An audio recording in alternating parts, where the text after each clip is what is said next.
Hi guys, so today we're going to be talking about red flags in the early stages of dating. So the early stage can kind of go anywhere from when you first start talking to somebody to when you've been dating for a little while. So there's not really a set amount of time for this, it's just more how you're feeling. So if you feel like there's a certain set of expectations that you have of them and they have of you, like you almost have a routine at this point where you know they're probably going to text you every day, where you know you're probably going to go out a few times a week, and you feel that they've shared a pretty significant amount of themselves with you and you with them, that's when it kind of goes out of that early stage. These couple of weeks and how much that person puts into trying to gain your interest or your respect is so important. And how much effort they're putting in is so important, because if they start way up here with the amount of effort that they're putting in and how they make you feel, then that shows that possibly it's something that could last. But if they're just putting the bar so low, where the fuck is it? I don't know, it's that low. Like if they're putting the bar really low or making you uncomfortable or confused already, what is the point? If it starts down there in hell, it's not going to raise up the more effort you put in. That is just a manipulation, whether they mean it to be or not. Because it's going to set the standard for you to be trying to make them act right. And if that's how you feel, even just a little bit at the beginning, that's not a good sign. That's your intuition, that's your instinct that this is only going to be more and more effort for you and more trouble for you. So again, it really depends what you want, but we're going to be talking from the perspective of somebody who is looking for something substantial. Maybe not necessarily a relationship or a title or whatever, but just a respectful, fun, high quality interaction with somebody in dating. So these are some of the red flags. Especially if you're early on in dating someone, I think it's important that they're texting you more during the day than they are at night, or at least doing both equally. Because and we're again talking from the perspective of more a girl who's dating a guy, if he's just calling and texting you and putting any effort in at all at night, that either shows that possibly he's only thinking of you when there's nothing else for him to do, or he is looking to possibly try to hook up with you. It just really depends what the context of those texts and that attention is, because if he immediately is going towards something possibly sexual or trying to be very flirtatious or get you to come over, have him come over or hang out after like 10 p.m., that's a bad sign. That just shows that possibly he's just trying to hook up with girls and he's not really in it for dating. And I also think that, just touching on this subject, I think the only time that you should be going over to their place, which again, I think hooking up is perfectly fine with somebody you're dating. I don't buy into the double standards and the sexist stuff that is online all the time about when you should sleep with him and all this stuff. But in the early stages of dating, I do think that if you want to be dating him, the only time you should be going over to his house or him to your house is after he's taken you out. And the second question to ask yourself is he sending texts that are a variety in length, or is he brief?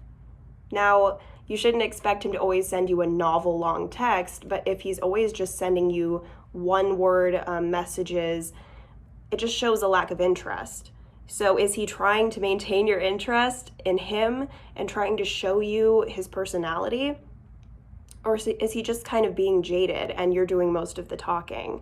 Because even if you're not doing much of the talking, you're staying on his level and not really responding in a big way to such a minimal amount of effort, that's still not a good sign in the long term that he's going to be a very interesting or significant person in your life. And the next question to ask yourself is, when you're out with him or when you're texting him, when you're on the phone with him, whatever you're doing, do you feel like he's trying to turn the conversation into being sexual a lot? Because I think it's perfectly fine to have those kinds of conversations. In fact, it's kind of important, because if you don't have any chemistry with this person, that's not good either. But if the conversation turns sexual more than, let's say, like 10% of the time when you guys are talking, I think that just shows that he has more of a sexual interest in you than in who you are as a person and your personality. The next thing is he saying things that seem too forward considering how briefly you two have been going out? Now, I've had this happen to me.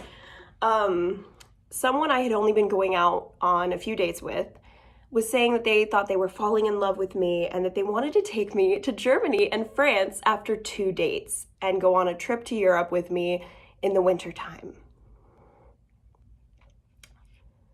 Yeah, so it can seem flattering at first.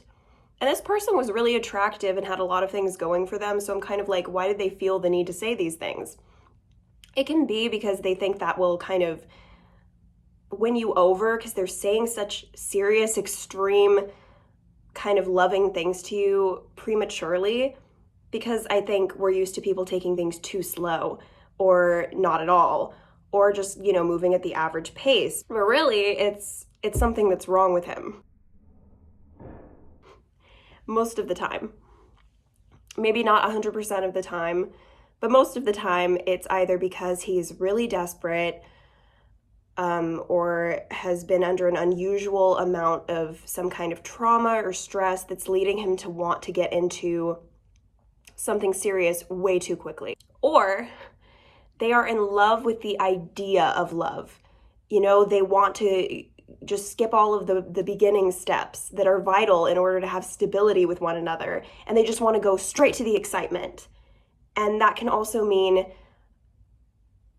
confusing you, making you believe things that aren't really going to happen because they're all talk and no action because they just want to feel like they're in a love story.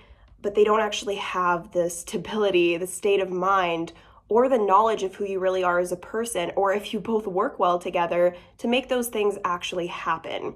They care more about the drama and the sensations that, being in a intense kind of passionate relationship brings.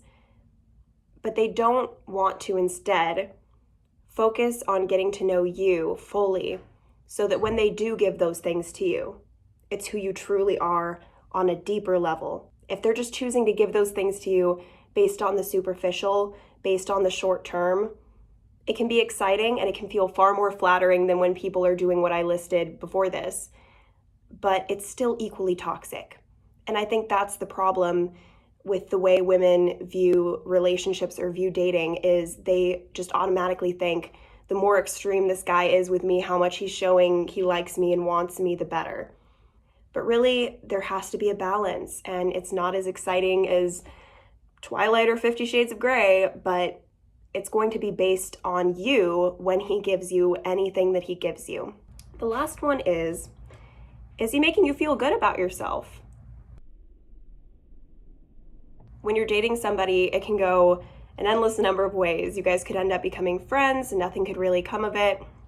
You could end up being more casual. You could end up being really serious with the person, whatever it is. If they don't make you feel good about yourself, what's the point? You shouldn't have to convince somebody that you're good enough to treat right, that you're good enough to share positive energy with, because I really feel like if you're dating somebody and their tendency is to make you feel insecure about yourself, bad about yourself, that's either what they do with everybody to some degree, or that's what they do with people once they feel like that person is in their life. That person isn't going to leave easily. I think it's really important also for me to say that with any of these situations, any of them, if you're thinking, okay, I recognize that this is bad behavior or this isn't just the best circumstance for me to be in, but I still want to try to make it work, right? Just all the things I've listed, whatever it is. If you think, okay, maybe I can change this, there's so much about our relationship that I like, that's fair. But I would say beyond just telling them, hey, I've been having so much fun with you and I really like you, I just don't like this aspect of what's going on right now. All you can do is that. Either he will change or he won't, and a second chance, a third chance, a fourth chance isn't going to change anything. So beyond honestly and respectfully communicating this to him, that you don't like this aspect of your interaction, it is not your responsibility. There's no simpler way to say it. None of this stuff is your responsibility. And it would be the same if it was a guy dating a girl doing any of these things. I don't think it changes based on if you're talking to a guy or a girl. If you communicate this with them in a respectful way, you've done your part. And there's nothing wrong with telling them how it makes you feel. And it doesn't matter how early on it's been in the interaction. But I would say if you're just starting to talk to them and they're already making you uncomfortable and you haven't even gone out with them, it's really just based on you. If you think that having a conversation is warranted given the amount of time or the amount that you have been talking, go for it.